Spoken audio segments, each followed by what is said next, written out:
Os VIPs e as diferenças. Temível coisa é discutir com um porta-voz autorizado dos verdadeiros intelectuais. Ao menor deslize, ele nos bota para fora do clube. Bruno Tolentino, poeta laureado em 3 línguas, caiu em pecado de reacionarismo e foi chutado para as trevas exteriores, voltando à sua condição primeira de João Ninguém. Assinou a sentença, no Jornal do Brasil de 30 de março de 1996, o meritíssimo Roberto M. Moura, investido da sua autoridade de mestrando da UFRJ. O círculo, na verdade, denomina-se VIP, verdadeiros intelectuais progressistas. No uso corrente a denominação é abreviada porque se dá por subentendido que intelectual e progressista são a mesma coisa. Progressismo, por sua vez, consiste em abolir as diferenças. Custou-nos muito, conta o Sr. Moura, vencer certos preconceitos.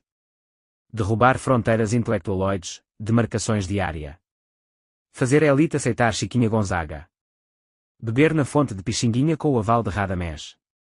Ler Camus como a personificação da identidade nordestina, na mesma altura em que Guimarães Rosa sintetiza Minas Gerais. Alguns estranharão, nesse parágrafo, a primeira pessoa do plural, porque quando Camus foi reconhecido, lá pela década de 30, o Sr. Moura não existia. Mas isto não importa. O verdadeiro intelectual é coletivo, como dizia Gramsci, um por todos e todos por um, e o Sr. Moura, ao atribuir-se às ações alheias, prova ser um autêntico VIP. Em vão alguém argumentará com o Sr. Moura que diferenças de área não são a mesma coisa que diferenças de nível. Vistos na horizontal, como documentos sobre a vida de suas respectivas regiões, Guimarães e Camus valem o mesmo, um não é mais mineiro do que o outro é baiano.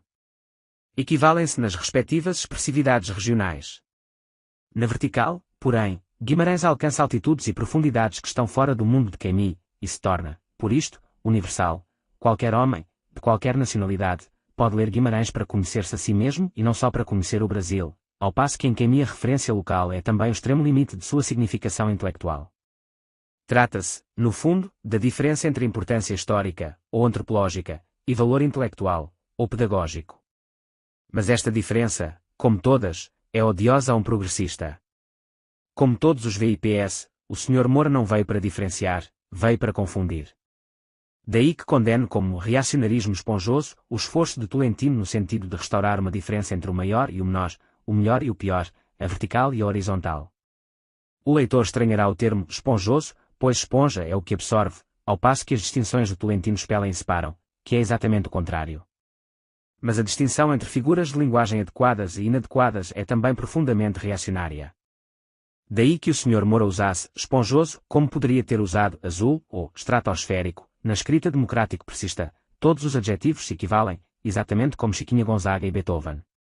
Mas o Sr. Moura não odeia só as diferenças, odeia também tudo o que é estático. Homem da história e do tempo, ele segue em frente, ele flui e, naturalmente, não volta atrás para ler o que escreveu, ato de hediondo reacionarismo que exigiria cristalizar, na simultaneidade histórica dos nexos lógicos, palavras escritas em diversos momentos do fluxo temporal. Daí que, tendo nivelado Bach e Pixinguinha, ele se mostra indignado quando alguém nivela Caetano aos Mamonas Assassinas ou às estrelinhas de TV no desfrute de seus 15 minutos de fama, sem reparar que este segundo e mais radical nivelamento é o inevitável day after do primeiro. Pois, uma vez abolido o critério do nível intelectual que diferenciava Camus e Guimarães, já não resta outro padrão de avaliação estética senão a tipicidade antropossociológica, horizontal e quantitativa, e, à luz deste padrão, não há como negar que os Mamonas e demais estrelinhas são muito mais representativos da sociedade atual do que Caetano ou Chico, como se vê pelas respectivas vendagens de discos. Responder pelas consequências de seus atos é, porém, hábito reacionário, que implica retorno ao passado. Por isto, a classe VIP não tem satisfações a prestar à coerência lógica ou à consciência histórica.